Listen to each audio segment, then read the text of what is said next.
السلام عليكم ورحمة الله وبركاته. الحمد لله رب العالمين، والصلاة والسلام على أشرف الأنبياء والمرسلين وعلى آله وصحبه أجمعين. اللهم صل وسلم على نبينا محمد وعلى آله وصحبه ومن تبعهم بإحسان إلى يوم الدين. أما بعد. Tuan-tuan dan puan-puan rahimani wa rahimakumullah, insya-Allah pagi ini kita akan membaca ayat yang ke-17 dan ayat yang ke-18 suratul Waqiah. Kedua-dua ayat ini kalau tuan-tuan merujuk pada nota yang bercetak, berada pada halaman yang ke-80 dan juga halaman yang berikutnya, iaitu muka surat nombor 87. Okey, kita buka, kita akan baca ayat yang muka surat nombor 80, ayat yang ke-17. Pada hari yang semalam, pada hari yang sebelumnya, kita telah mempelajari dua ayat, iaitu ayat yang ke-13 dan ayat yang ke-14, termasuklah ayat yang ke-15 dan juga ayat yang ke-16. Okey. Saya ada sebutkan pada hari yang sebelumnya, ada ayat di dalam Al-Quran yang Allah ada menceritakan apakah dialog ataupun apakah perbualan yang dilakukan oleh ahli syurga di antaranya apabila Allah menyusun mereka berada di atas surur dalam keadaan mereka didepankan, apabila mereka berada face to face, menghadap muka antara satu dan sama lain. Tuan-tuan, kalau ada nota, tuan-tuan boleh rujuk pada halaman yang ke-76, halaman yang ke-76 dan juga pada halaman yang ke-77 sehingga yang ke-78. Kita tak bacakan ayat ini, cuma saya sebut sahaja. Okey, antara ayat yang kita boleh rujuk adalah surah At-Tur, surah yang ke-52, ayat 25 sehingga ayat nombor 28, muka surat 524. Ayat-ayat ini kita boleh baca kemudianlah yang tu. Tapi saya sebutkan terlebih dahulu, yang mana dalam ayat itu kita jumpa perkataan yang Allah menyebutkan a'udzubillahi minasyaitanir rajim. Saya sebut nikah saja, wa aqbala ba'dhum 'ala ba'dhi yatasaalun, dan sebahagian mereka saling menghadap kepada sebahagian yang lain sambil bertanya-tanya. Menghadap tu kita dah baca pada ayat yang sebelumnya, kan? Muttaqi'ina 'ala mutaqabilin. So mereka menghadap. Bertanya-tanya ni maknanya mereka bersembang lah. Dalam syurga bukan lagi tempat nak buat amal. Bukan. Dalam syurga adalah untuk mengecapi nikmat. Maka dalam syurga kita boleh lepak lah. Nak lepak berapa lama pun macam tu. Jadi mereka bersembang lah. Bertanya-tanya tu maknanya mereka saling macam cerita-cerita macam tu. Dia cerita lah. So kalau baca pada ayat tu, surah At-Tur ayat 25 sampai 28 tu, ada di kalangan mereka cerita. Dia cerita apa? Dia cerita dulu dekat dunia Allah telah beri dia keselamatan daripada dia menjadi kumpulan manusia yang lupa pada Allah. Yang tu boleh baca pada ayat nombor 26 dan juga ayat nombor 27. Okey, itu selesai. Kemudian kalau tuan-tuan nak tahu cerita lain, apa yang mereka bersembang dalam syurga tu, kena tengok dalam suratul Saffat. Boleh jumpa muka surat nombor 77 dan 78, ayat 50 dan ayat nombor 60. Jumpa perkataan fa'aqbala ba'duhum 'ala ba'di yatasaalun. Sama macam ayat tadi. Perkataan fa'aqbala sama macam ayat mutaqabilin. Kita baca pada ayat nombor 15 pada ayat yang sebelumnya. Okey. So kalau ayat ini pula, ayat nombor 50 surah Saffat, cerita dia ahli syurga tu yang mereka duk bersembang tu, dia cakap dekat kawan dia, aku dulu ni, dia kata, ada kawan masa dekat dunia, kawan dia tu, kawan yang sentiasa ajak dia buat kepada keburukan. Lepas tu, yang masuk syurga ni kata, dia kata, nyaris-nyaris aku ni, kawan aku tu nyaris-nyaris dia influence aku supaya aku ni menjadi kafir kepada Allah. Tetapi dia baca lah dia punya dialog dalam ayat tu. Lepas tu kawan yang cerita tadi tu, dia cakap dekat kawan dia dalam syurga tu, kau nak tengok tak? Kau nak tengok tak yang aku maksudkan tu siapa? Kita boleh baca pada ayat nombor 54 dan 55. Kan dia kata apa dekat ayat nombor 54 tu, dia kata, qala hal antum muttali'un, dia kata, engkau nak tak melihat kawan yang aku cerita tu? Kawan tu dekat mana seorang lagi? Dalam neraka tu. Maka Allah kata, fattala'a fara'ahu fis sawa'il jahim. Maka dia pun tengoklah ke dalam neraka. Lalu dia tengok, kawan dia dulu tu berada di tengah-tengah neraka Jahannam. Lepas tu kawan yang cerita dalam syurga tu, dia kata apa? Qala tallahi in kitta la turdin. Dia pergi cakap dekat kawan dalam neraka tu, demi Allah, nyaris-nyaris engkau ni menyebabkan aku jatuh dalam kebinasaan. Tuan-tuan, dalam syurga, di hari akhirat, kita boleh lihat orang dalam neraka. Allah akan tunjukkan. Bahkan suara kita boleh didengari oleh orang dalam neraka tu. Orang neraka pun dia boleh memanggil orang dalam syurga. Di antara yang ni. Jadi hati-hati dengan kawan-kawan ni. So banyak influencer yang kadang-kadang mengajak kita kepada jauh daripada Allah SWT. So boleh baca pada ayat tu lah. Okey. Ayat yang berikutnya kita baca pada ayat yang ke-17 pagi ini. Okey, tuan-tuan dah buka notanya. A'udzu billahi minasy syaithanir rajim. يطوف عليهم ولدان مخلدون.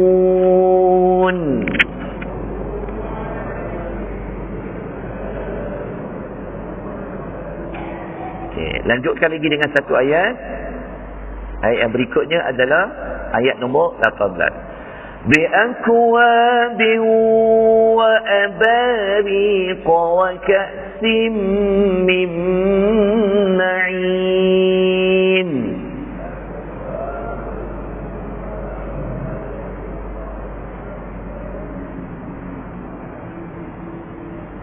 Tak jumpa ayatnya. Hilang.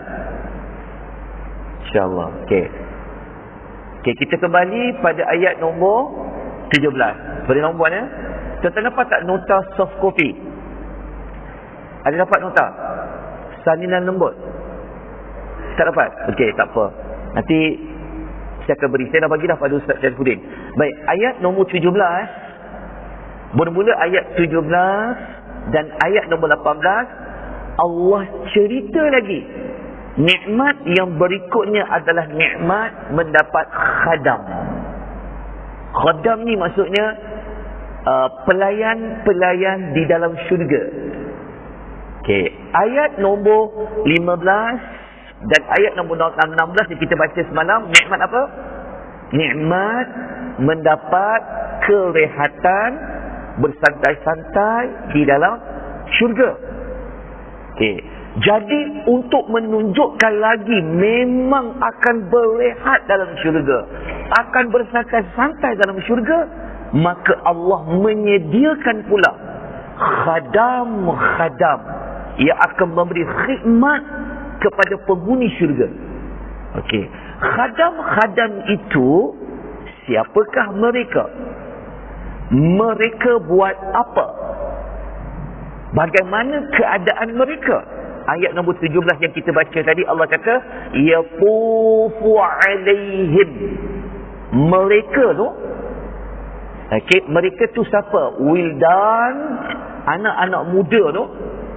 Mereka ini yatufu alaihim, mereka sentiasa dikelilingi. Tengok perkataan yatufu. Yatufu tu dekat dengan perkataan tawaf. Tawaf. Apa maksud tawaf? Keliling kan?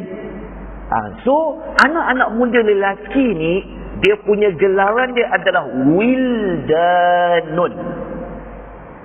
Wildan ni, anak-anak muda lelaki ni, mereka sentiasa yatufu alaihim. Yatufu tu adalah fa'ilul mudhari', adalah present tense yang merujuk kepada perbuatan yang sentiasa. Saya kenapa hilang ni? Kena beli TV baru ni? Wallahu a'lam. Tak tahu kenapa dia hilang. Kita ada nota belah kanan ada, belah sini. Inna lillahi wa inna ilaihi raji'un. Baik. Ayat ni, mereka sentiasa mengelilingi siapa? Mengelilingi siapa? Mengelilingi ahli syurga yang sabiqun tadi duduk di atas mana? Di atas tahta. Tahta tu tinggi duduk. Duduk berdepan dengan kawan dalam syurga.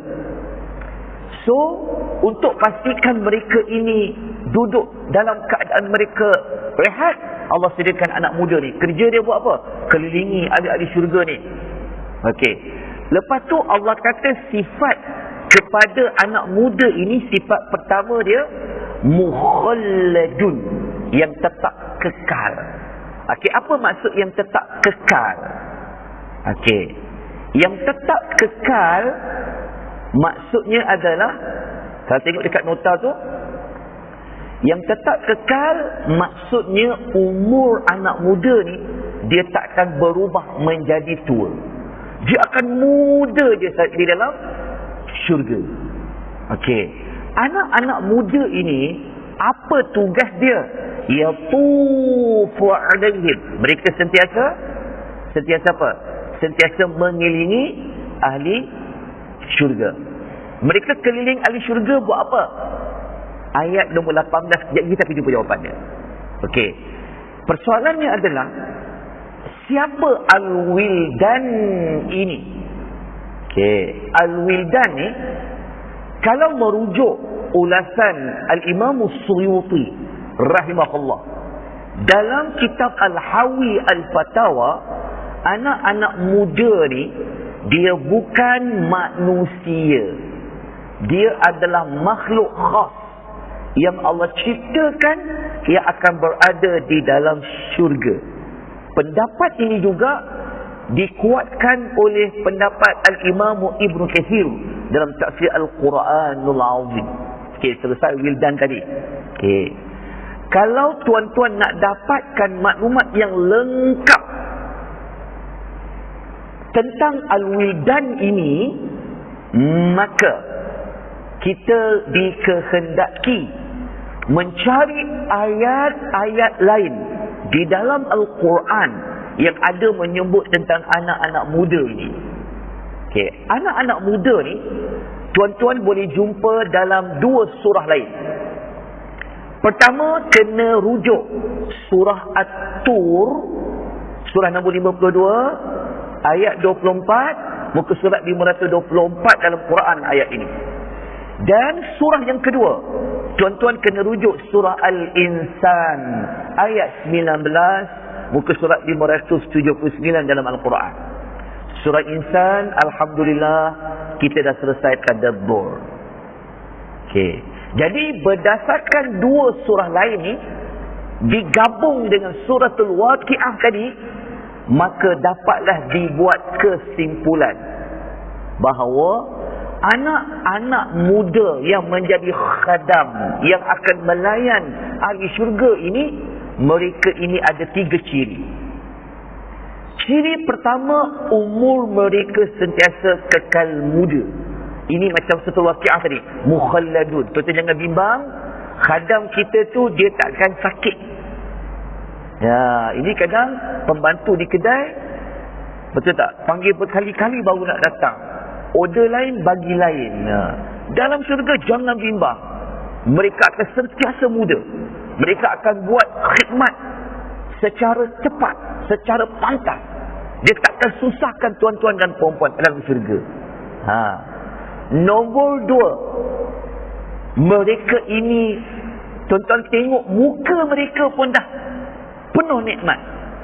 Kita kadang-kadang kan nak panggil orang yang buat servis, sediakan makan untuk minuman ni, tengok muka dia pun kita dah tak selera nak makan dah. Betul tak? Baru nak makan sedap-sedap, tengok muka dia macam posin je, pun dah macam tak jadilah nak makan, hilang mood nak makan. Tapi dalam syurga, jangan bimbang, mereka ini Allah kata bagaikan mutiara yang Allah simpan khas untuk ahli syurga. Bayangkan kalau kita beli mutiara permata, ya Allah simpan dia elok-elok dia. Sebab tu orang kalau mutiara letak dalam peti, letak dalam kaca, peti kaca tu elok disimpan. Dan ciri mereka ketiga, mereka umpamakan mutiara yang bertaburan. Untuk ciri nombor 2 dengan ciri nombor 3, kita boleh rujuk dalam nota tu. Saya ada letakkan ayat dalam surah Tur dan juga surah Al-Insan. Okey, ini kita dah baca dah sebelum ini. Allah kata idza ra'aitahum hasibtahum lu'lu'am mansura. Allah kata kalau kamu tengok dia yang keliling kamu tu, kata Allah, keliling kamu dalam syurga tiap-tiap hari tu, mereka ini kamu akan sangka mereka ni mutiara-mutiara yang bertaburan. Bertaburan tu maksudnya apa? Ramainya mereka. Kejap lagi saya akan sebut ahli syurga dapat berapa jumlah khadam, pelayan. Okey, boleh tengok juga dalam surah At-Tur. Baik, tuan-tuan puan, jelas yang ini. Kita lanjutkan lagi dengan soalan-soalan tadabbur yang berikutnya. Okey, berapakah jumlah khadam, anak-anak muda itu yang Allah sediakan di dalam bagi ahli syurga? Okey, kalau kita rujuk dalam hadis sahih riwayat Al-Baihaqi, jumlah dia kata Nabi begini. Sabda Nabi yang bermaksud, sesungguhnya penghuni syurga yang paling rendah kedudukannya, iaitu orang yang akan dilayani oleh 1000 khadam. Kita bayangkan, tuan-tuan dapat servis, ada 1000 khadam. Itu penghuni syurga yang paling rendah kedudukannya. Kalau yang ini as-sabiqun as-sabiqun, agak-agak khadam dia berapa ramai? Kalau tingkatan paling rendah pun 1000, kalau as-sabiqun as-sabiqun, bayangkan tuan-tuan puan, apa mereka buat? Beribu-ribu yang akan mengelilingi. Muka mereka umpama mutiara yang bertaburan. Okey, jelas tuan-tuan rahimani wa rahmatullah. Baik, berdasarkan ayat 17 ni, apa yang kita dapat belajar? Khadam yang Allah sediakan untuk penghuni syurga ini, mereka digelar wildan ataupun mereka digelar ghilmanun. Ada dua istilah, ghilman ataupun wildan. Kalau nak cari perkataan ghilman, kena rujuk dalam surah At-Tur. Ghilman. Baik, kita lanjutkan. Pelajaran nombor 2, di dalam syurga Allah akan pastikan ahli syurga tidak penat, tidak ada keletihan.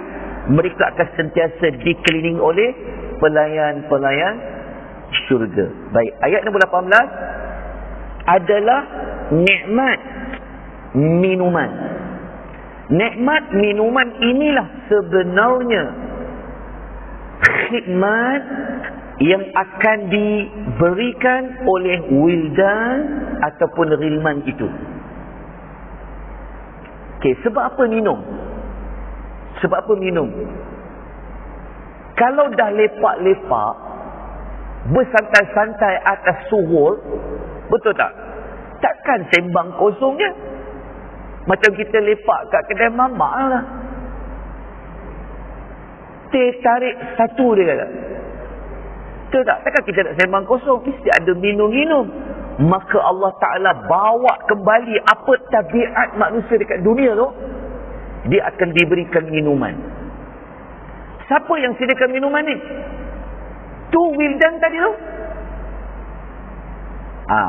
Tapi Cara dia menyediakan minuman tu, dia akan pilih gelas bekas minuman yang khas. Kalau kita dekat dunia, gelas yang khas tak?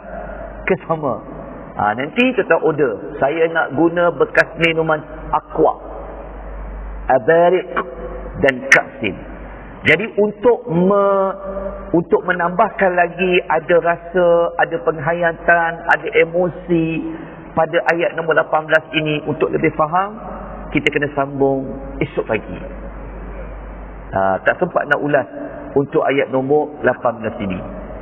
Tapi kita akan baca kembali esoknya ayat nombor 18 sehinggalah ayat yang berikutnya, insya-Allah. Kita cukup 20 minit, tak lebih daripada itu. Baik, tuan-tuan perempuan rahimani wa rahimakumullah, moga-moga dapat manfaat pengisian pada pagi ini. Semakin lama kita belajar, semakin banyak kita belajar, kita rasa rindu, kita rasa seronok untuk kita terus buat amal. Penat macam mana pun pasti akan diberi balasan oleh Allah Subhanahu wa taala. Baik, semua dapat nota ke? Cukup ke tak cukup? Tak cukup. Besok insya-Allah kita bawa lagi untuk tuan-tuan perempuan. Tuan-tuan datang saja. Insya-Allah nanti ada ghilmanun wildan akan berkhidmat untuk tuan-tuan perempuan. Insya-Allah. Aku qouli hadza wa astaghfirullah al-azim wa billahi taufiq. Assalamualaikum warahmatullahi wabarakatuh. Subhanakallahumma wa bihamdika asyhadu an la ilaha illa anta astaghfiruka wa atubu ilaik.